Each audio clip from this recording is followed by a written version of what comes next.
पंढरीचा राजा पंढरीचा राजा पंढरीचा राजा पंढरीचा राजा आपुल्या हिता जो असे जागता धन्य माता पिता तयाची या सध्या या सूत्राभोवती अभंग फिरवतो. जो आपल्या हिताच्या ठिकाणी जागा आहे धन्य माता पिता तयाची या.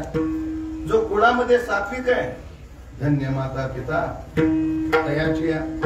गीता भागवताचं चिंतन करतो श्रवण करतो धन्य माता पिता तयाची या. जो अखंड विठोबाचं चिंतन करतो धन्य माता पिता तयाची या. या अभंगामध्ये आधुनिक सूत्राभोवती अभंग फिरवतात. तयाचा हरिक वाटे देवा हे सूत्र धरू आता. आपुल्या हिता जो असे जागता तयाचा हरिक वाटे देवा. कुळामध्ये जे सात्विक कन्या पुत्र आहेत तयाचा हरिक वाटे देवा. गीता भागवताचं जो श्रवण करतो तयाचा हरिक वाटे देवा. अखंड विठोबाचं चिंतन करतो तयाचा हरिक वाटे देवा. हा अभंग अजून एका चरणाभोवती फिरताना आपल्याला दिसतो. तो का म्हणे मज घडो त्यांची सेवा. आपुल्या हिता जो जागा आहे तो का म्हणे मज. जो कुळामध्ये सात्विक जन्माला आलाय तो का म्हणे मज घडो त्याची सेवा. जो गीता भागवताचं श्रवण करतो तो का म्हणे मज घडो त्याची सेवा. अखंड विठोबाचं चिंतन करतो तो का म्हणे मज घडो त्याची सेवा.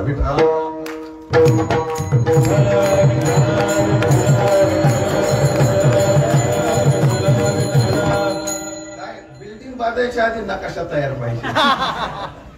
मग ती बिल्डिंग पाहण्यामध्ये काही घोटाळे होत नाही. या तीन अंगाच्या भोवती हा अभंग फिरतो. आता मी बोलण्याच्या ओघात कोण्या अंगाभोवती फिरेल सांगता येत नाही. तर अंगच फार मोठं या अभंगाला म्हणून कोण्या तरी एका अंगाने. पण एक पहा या जगामध्ये आपल्याला तीन प्रकार करता येतील. एक झोपलेला वर्ग आहे, एक जागणारा वर्ग आहे आणि एक जागवणारा वर्ग आहे.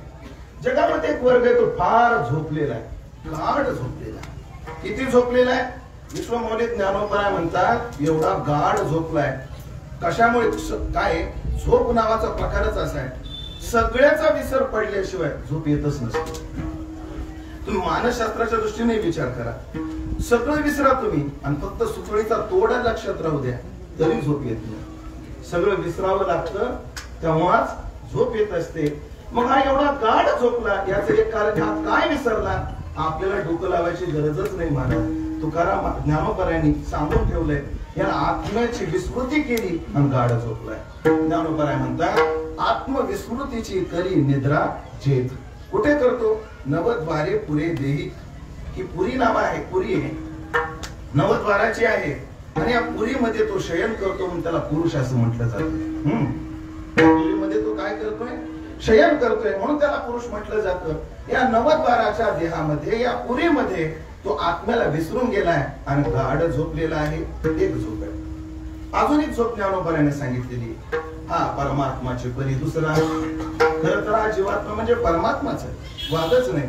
मात्र अहंकार निदेची या निद सुरा.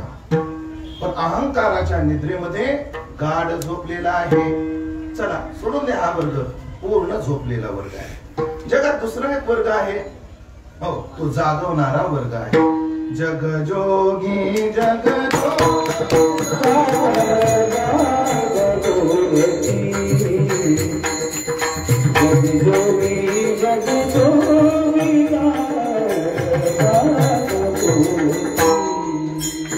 Hare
जागवतोय तो म्हणजे संतांचा वर्ग आहे. आणि एक वर्ग आहे तो जागलेला आहे किंवा जागता आहे. असे 3 वर्ग आहेत.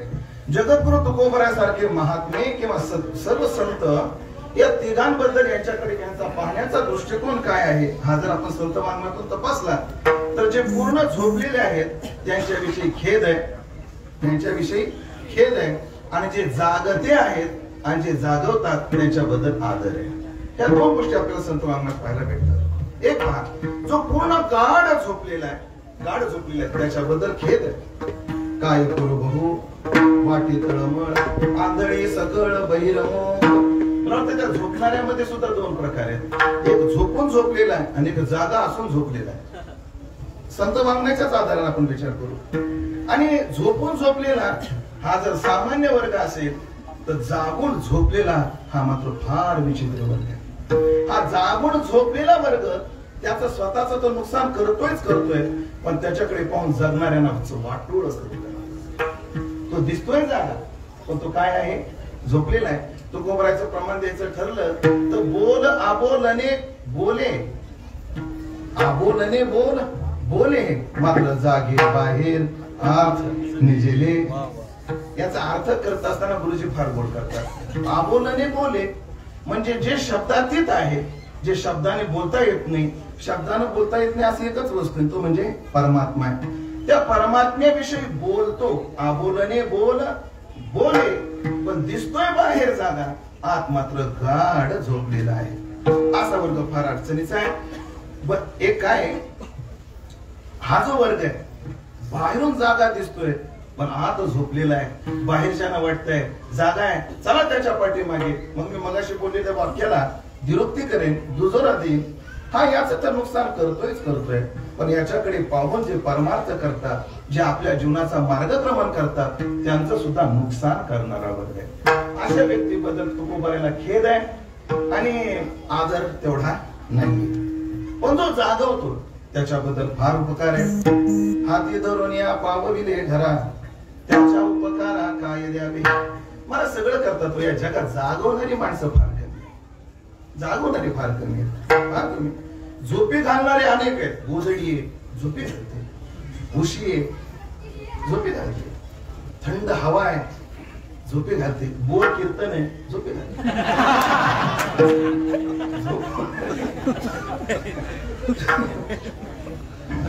झोपवणारे अनेक आहेत पण जागवणारे मात्र फार थोडे आहेत. त्यामध्ये एक संत आहेत. विठ्ठला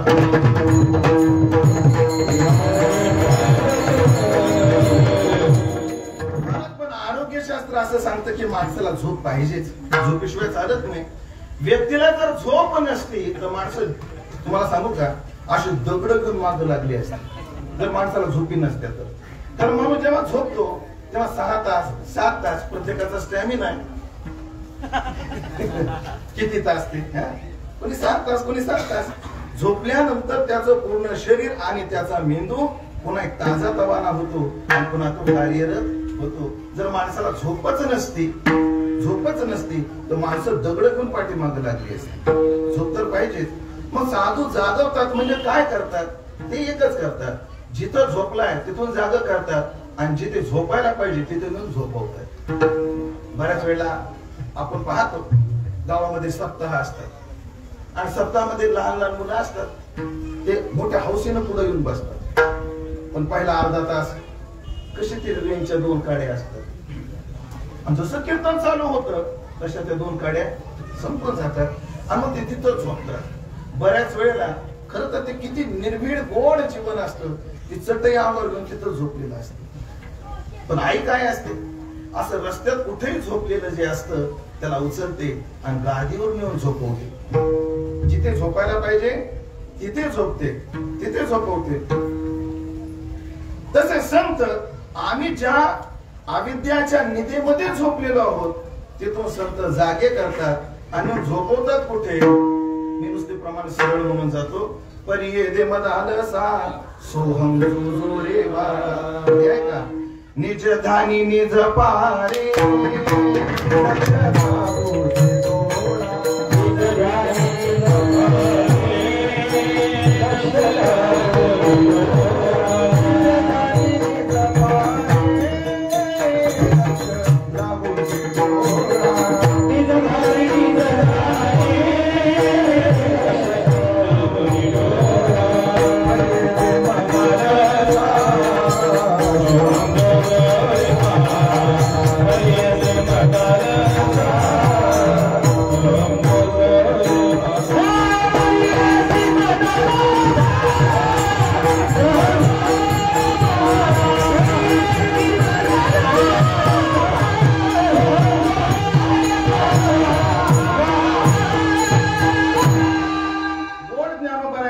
निज ध्यानी निज पारे. निजाच्या ठिकाणी ध्यान लाव, तिथं जाऊन तू काय कर निज. बरे सांगू का, बऱ्याच वेळा लेकरू लवकर झोपतच नाही, आणि जेव्हा लेकरू लवकर झोपत नाही आई तेव्हा त्याला काय करते, अंगाई गीत गाते. लिंबोनीच्या झाडामागे याला आपण महाराज आमच्यासारख्याचा घास नाही. लिंबोनीच्या झाडामागे चंद्र झोपला ग बाई, आज माझ्या पाडसाला झोप का येत नाही. मग ती अंगाई काय. तसे संत सुद्धा जीवाला आविद्येच्या झोपेतून उठवतात, स्वरूपाच्या शेजेवर झोपवतात, पण तिथेही गाताना तेही अंगाई गीत गातात. कोणतं गातात? विश्वमौली ज्ञानोबाने सांगितले, 17वीचे स्तन्य देशी पुढे आन हाताचा कल्लरू दाशी, समाधी बोधे निजविषयी बुझावणी. हा बुझावणी शब्द आहे ना, बुझावणी. बुझावणी काय, याच्यात आपल्याला अजून एक भाव करता येईल. बुझावणी, जेव्हा पोटात भूक असते तेव्हा झोप येत नाही, माझं तरी असं.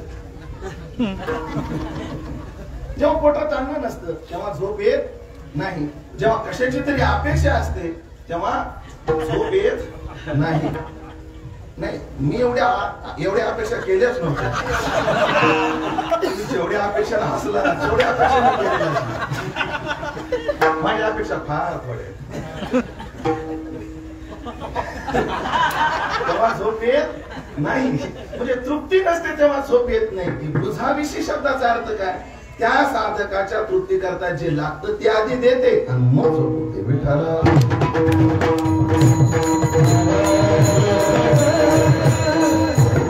पहिला वर्ग झाला की तो पहिला वर्ग काय करतोय, आत्मस्फूर्तीची निद्रा घेतोय, अहंकाराच्या निद्रेमध्ये गाढ झोपलेला आहे. दुसरा वर्ग समाजाला जागवतोय आणि योग्य ठिकाणी झोपवतोय. पण हे 2 वर्ग झाले. आता तिसरा एक वर्ग आहे तो गाढ झोपलेलाही नाही आणि तो जागवण्याच्या ताकदीचाही नाही. आज वृद्धीचा काय आहे, वाढदिवस आहे, तिचा वाढदिवस. आज एक गायनाच्या क्षेत्रातील आत्रे महाराज असतील, आमचे ओंकार महाराज, उद्धव महाराज, आमचे किशोर महाराज, ही मंडळी आहेत गाणारी दिग्गज. हे आशीर्वाद देऊ शकतील, हिनं चांगलं गायक व्हावं असा आशीर्वाद ते देऊ शकतील. आमचे आपल्या सर्वांच्या आदराचे स्थान की जे आज आपल्यामध्ये उपस्थित आहेत, आदरणीय मृदंग चुडामणी दासोपंत स्वामी महाराज, आणि त्यांचंही माझ्यावर काही आगळं वेगळंच प्रेम आहे. आमचं प्रेम म्हणजे काय, तुकोबराच्या भाषेमध्ये धुरीपणे वास सन्निधता.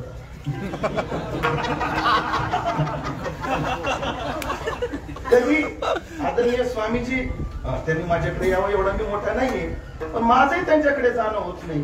पण असं असताना सुद्धा आम्ही दूर जरी असलो त्यांना माझ्याविषयी प्रेम आणि मला त्यांच्याविषयी आदर तेवढाच, वादच नाही, असं आमचं नातं आहे. आदरणीय स्वामी महाराज आशीर्वाद देऊ शकतील या मुलीला की न काय व्हावं, उत्तम वादक व्हावं. भरत महाराज देऊ शकतील, आदरणीय महाराज देऊ शकतील की उत्तम वादक व्हावं. पण मी काय आशीर्वाद देऊ शकत नाही न कीर्तन करावं. मी नाही आशीर्वाद देऊ शकत, तुम्ही वेगळा अर्थ करू नका, कारण मीच अजून नीट कीर्तन करा झालो नाही तर मी काय आशीर्वाद काय. मलाच अजून पूर्ण या व्यासपीठाची गरिमा सांभाळण्याची कुवत माझ्यात अजून आलेली नाही, आणि मग जे मला येतच नाही ते मी काय सांगणार, काय आशीर्वाद देणार. मग तुम्ही मात्र त्या क्षेत्रातले संपन्न मंडळी आहात, तुम्ही आशीर्वाद देऊ शकता, वादच नाही. पण एक जगात वर्ग असा आहे, तो वर्गच असा आहे माझ्यासारखा, की तो तुमच्यासारखा आशीर्वाद देऊ शकत नाही आणि सामान्य लोकांसारखा शापही देऊ शकत नाही, असा मधला एक वर्ग आहे की तो सद्भावना मात्र सर्वांविषयी ठेवू शकतो. तसा दुसऱ्याला जागवण्याची कुवत त्याच्यात नाही अजून, आणि पूर्ण झोपलेला नाही, असा एक जगामध्ये वर्ग आहे. मग पुन्हा एकदा प्रस्तावनेला धावती आवृत्ती देतो, अभंगात प्रवेश करतो. गाढ झोपलेला आहे त्याच्याविषयी खेद आहे, त्यांच्याविषयी खेद आहे. जो जागवतोय त्याच्याविषयी आदर आहे, पण जो अजून जागता आहे त्याच्याबद्दल तो म्हणायची काय भावना आहे, अभंगाचं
तुमच्या सर्वांचा एक भ्रम असेल 2 वर्ष आवाजाला विसावा म्हणून एवढा चालायला लागला हे आवाजच असेल. आता माझी त्यांची तुलना जर करायची ठरली ना स्वामीजी, माझा आवाज जिथं संपून जातो तिथून यांचा चालू म्हणजे आमच्या पट्ट्या जिथं चालू संपतात पट्टे चालू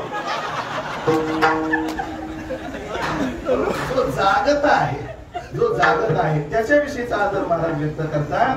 आपल्या हिताच्या ठिकाणी जो जागा आहे तो धन्य आहे. महाराज जगात आपल्या हिताच्या ठिकाणी कोण जाग नाही, कोणाला वाटत नाही आपलं हित व्हावं.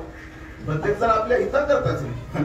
एवढंच नाही, ज्ञानोबाराचे गोवी सांगतो या जगामध्ये प्रत्येक क्रिया करणारा माणूस हितापोटीच करतो. आपल्या हिताची लोभे आवडे तोही भक्त मज झोंबे. पुढची गोवी मला आता नाही पाहिजे. आपल्या हिताची लोभे.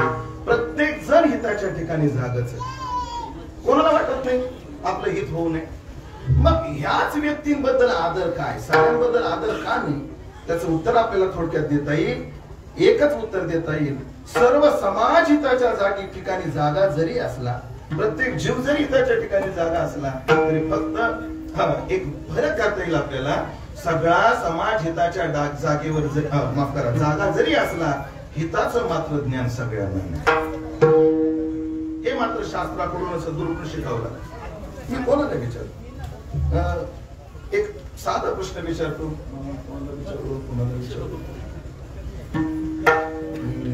बाबा तुम्हाला विचारतो, तुम्हाला पाकवाज वाजवता येतो? कुठं बोलताय तुम्ही? या मंडपातल्या प्रत्येक व्यक्तीला पाकवाज वाजवता येतो. पाकवाज वाजवायला काही नाही लागत. इकडून हात टाकला, इकडून हात टाकला, तो वाजतच असतो.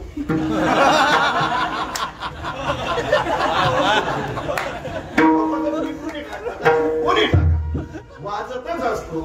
म्हणून सगळ्यालाच वाजवता येतो, वाजवता येतो पाकवाज. पण कसा वाजवायचा असतो ते मात्र शिकावं. सगळं जग हिताच्या ठिकाणी जरी जाग दिसत जरी असलं तर हिताचं यथार्थ ज्ञान मात्र साधू संतांकडून घ्यावं लागतं. सगळेच काही तसे नाही. एखादा ज्ञानोबाराच्या 3 ओव्या ठेवून जातो, याला धन्यता काय, कोणत्या अध्यायात सांगता यायचं नाही. ज्ञानेश्वरीता एवढं पक्क माहिती, शब्द चुकायचं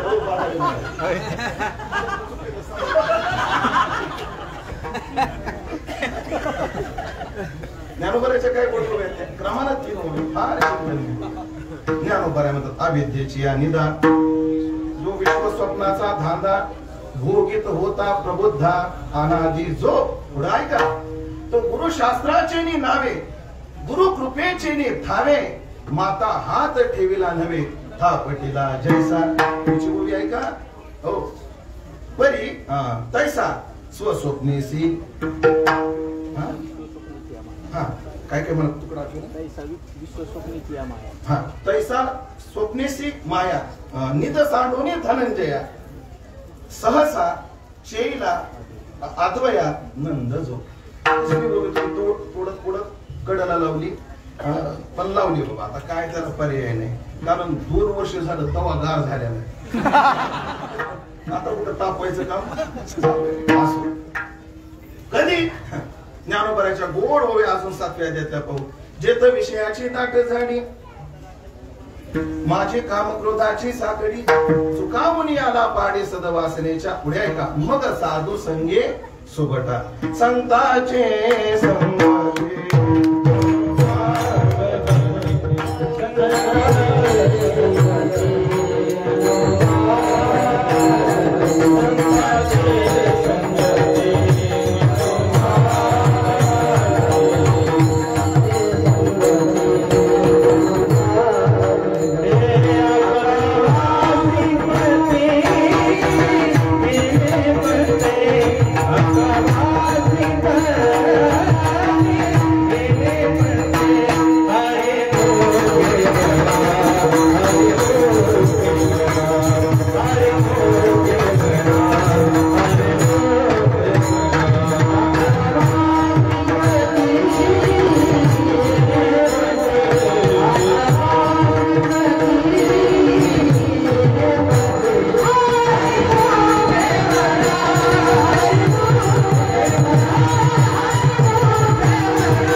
पंचदशीतले ते श्लोक सगळ्यांना पाठही असते ते पराग दर्शना प्रत्येक तत्वबोध विवर्जितः पूर्वते कर्म भोगाय कर्म कर्तुंच भुंजते सत्कर्म परिपाकाते करुणा निधुनोत्तः असा एखादा साधू येतो आणि त्या साधकाला मात्र जाग करतो तात्पर्य आपल्या हिताचं यथार्थ ज्ञान शास्त्राकडून आणि साधूकडून घ्यावं लागतं या साधकावर उपकार आहे हा साधक शास्त्राचा आणि गुरुचा आदर करून तो जागता झालेला आहे तो काय आहे जागत आहे काय झोप जाग करण्याचे सुद्धा दोन प्रकार आहेत जाग करण्याचे दोन प्रकार म्हणण्यापेक्षा जाग होण्याचे दोन प्रकार म्हणतो एक असं जाग होतो ए उठ रे हा उठलो उठ ना बस प्रॅक्टिसला उठलो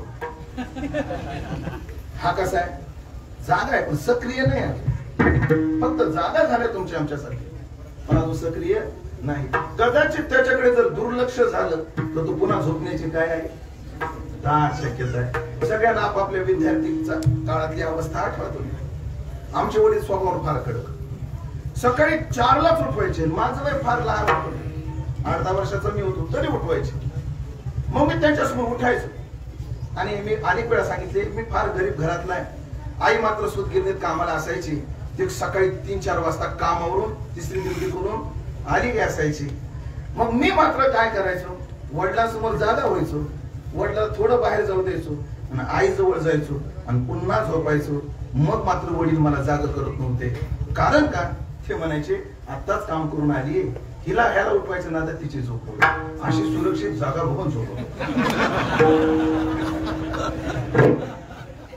पण संत एकदा साधकाला जाग केल्यावर काय निश्चयावर आणतात याचा गोड विचार आपल्याला पाहता येईल कसा पाहता येईल ध्रुव जेव्हा बापाच्या सर्वांना कथा भाग माहिती विस्तार करत नाही वडिलाच्या मांडीवर बसवलं नाही सापत्न मातेनं क्रोध केला निघाला मनामध्ये आता भागवतात हे वर्णन जरी नसलं तर अन्य ठिकाणी साधू संत सांगतात ध्रुवाला त्याच्या आईला म्हणतात सुनीतीला आठवड्याचं फक्त 4 शेर धान्य भेटत होतं किती बाबा 4 शेर धान्य भेटत होतं तेवढ्यामध्ये त्यांना आठवडा घालवावा लागायचा ध्रुव जेव्हा निघाला आणि जेव्हा उत्तानपाद राजाला कळालं की ध्रुव वनामध्ये जातोय लगेच त्याने एक सेवक पाठवला आणि सेवकाला पाठवून सांगितलं ध्रुवाला म्हणून वनात जायची काही गरज नाही या आठवड्यापासून 4च्या ऐवजी 8 पायल्या पाठवतो 4च्या ऐवजी 8 पायल्या पाठवतो ध्रुव जेव्हा निरोप ध्रुवापर्यंत गेला ध्रुव सद्गतीत झाले आणि ध्रुवाच्या मुखातले शब्द आहेत बाप आता परमार्थाचा नुसता मार्ग धरलाय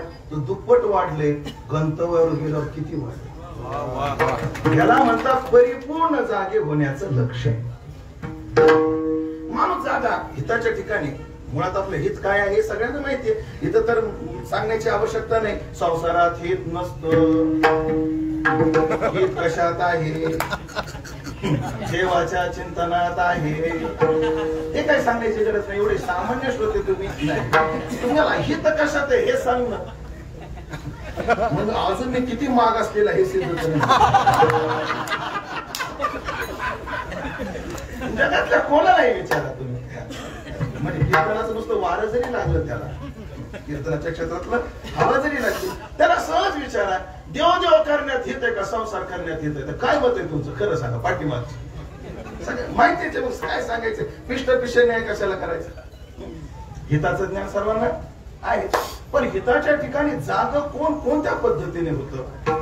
कोणी शास्त्र वचनाच्या आधारानं होतं, कोणी संत सहवासानं होतं, कोणी प्रारब्धानं होतं. एक सहज घटना घडली म्हणतात पिंगरीच्या जीवनात. परपुरुषाची वाट बघत होती, परपुरुष काही आला नाही आणि सहज तिला वैराग्य निर्माण झालं. संतम समीपे रमणम रतिप्रदम नित्यम इमं विहाय. आमच्या वैकुंठवासी विठ्ठल बाबा फुलेंचा आवडता विषय होता. ज्याची सुरुवातीतून असायची, पिंगला नाम वेश्य असते. या प्रकरणाची सुरुवात कुठून करायची? पिंगला नाम वेश्य असते. कुठे जनकाच्या दरबारामध्ये पिंगला नावाचे काय आहे? वेश्या आहे. ती काय करते? मग ती भागवतातली पूर्वी लगेच म्हणायची, एका ते मारी खडा, एका ते म्हणे घ्यावो बुवा. लई नखरे करायची. पण एक दिवशी परपुरुष आला नाही आणि अचानक रात्री वैराग्य निर्माण झाला. अरे अरे मी काय करत बसले? जो आत्माराम पुरुष नित्य माझ्या जवळ आहे, संतम असलेला, समीपम एवढा जवळ असलेला, संतम समीपम रमणम, ज्याच्यात रममान भाव असा, रतिप्रदम सुख देणारा, प्रदम म्हणजे देणारा, रतिप्रदम नित्यम नित्य देणारा. एरवी विषय आता ह्या सगळ्याची जर आपण पदकृत्य जर करत बसलो शास्त्रीय भाषेमध्ये, प्रत्येकाचं पदकृत्य करत बसलो तर एका वाक्यात सांगता येईल काही गोष्टी संतम नाही. काही गोष्टी म्हणण्यापेक्षा तो सोडला तर काही संतम नाहीच. स्थिर राहणार काय या जगात? काही स्थिर राहत नाही, काहीच नाही. संसारातलं कोणतंच सुख शाश्वत नाही, कोणतंच. याला उदाहरण मी कायम देत असतो. एक माणूस गेवराईला गेला. जवळ माझं गाव आहे का गेवराई? गेवराईला जाऊ महाराजाची भेट होईल. भेटी तर भेटली एखादी अंगठी.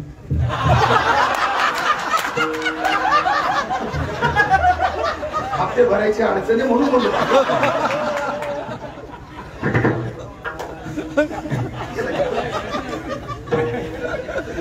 भेटणार नाही, मी येणार नाही.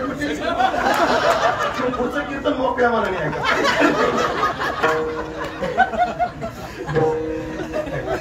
मला अंगठी द्यायला का मी का त्यांचा जावा येईल असं विनोदाचा भाग आहे. गेवराईला गेला आणि गेवराईला गेल्यानंतर त्याला आंबे दिसले, पिवळे धमक, सुंदर आंबे दिसले. वा वा म्हणून आंबे. विचारलं काय डझन दिले रे? म्हणजे साहेब 1500 रुपये डझन. आणि पाटील एक मानसिकता आहे माणसाची, जेव्हा मेथीची भाजी 10ला 3 जोड्या येतात ना तेव्हा चवदार लागत नाही. जेव्हा मेथीची भाजी 20ला जोडी होते ना काय चव येते. जसं आता गल्लीतल्या कीर्तनाला एक चव आली.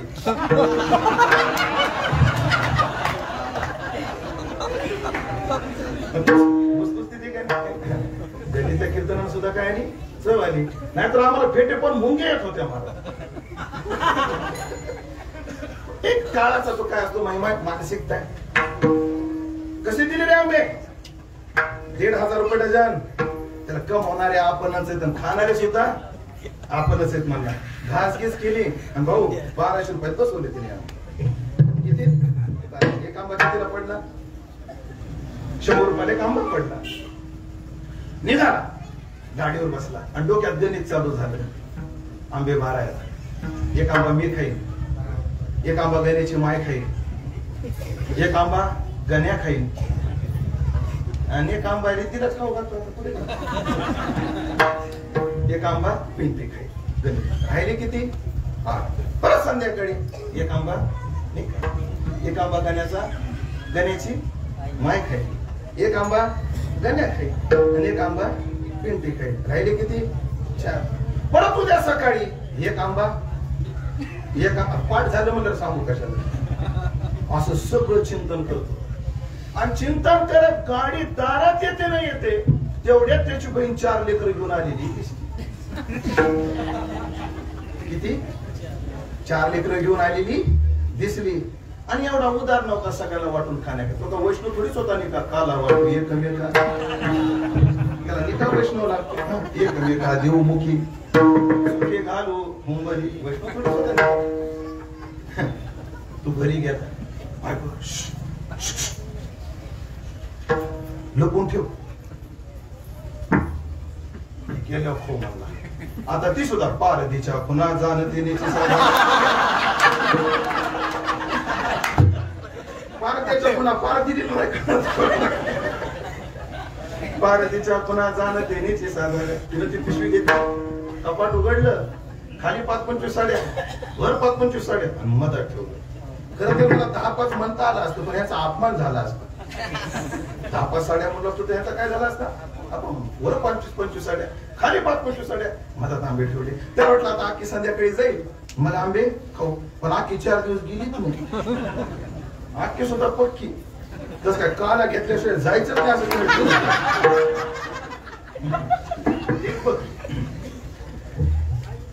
आणि कशी तरी आखी 4 दिवसाने गेली. बायकोला काढ आंबे. एक आंबा मी खातो, एक आंबा तू खा, एक आंबा गण्या खाईल आणि एक आंबा पिंटे खा. लगेच तिने पिशवी काढली, आंबे स्वच्छ धुतले, ते कापले.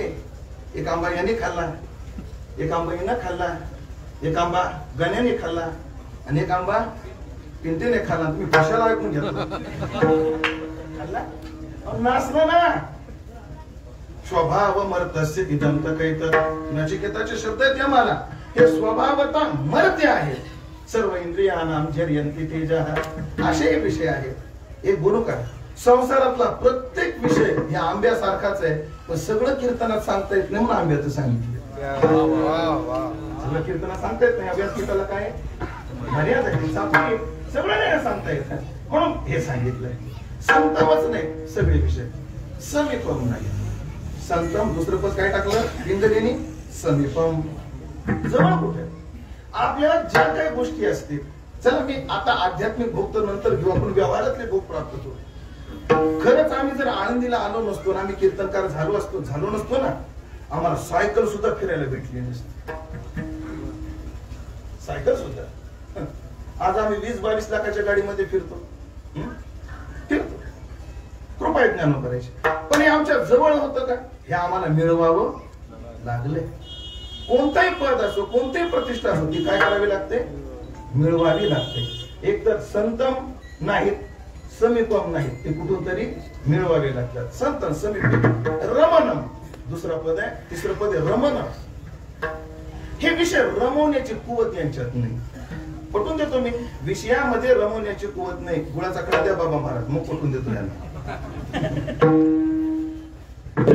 हा काय गोड विषय माझ्या समीप आहे. सध्या तरी व्यावहारिक दृष्ट्या का होईना, पण ते माझ्याजवळ उपस्थित आहे. पण याला रमवण्याची ताकद आहे का? याला मला रमवण्याची ह्याच्यात ताकद नाही. हा रमवतो, पण याच्या रमवण्याला मर्यादा आहे.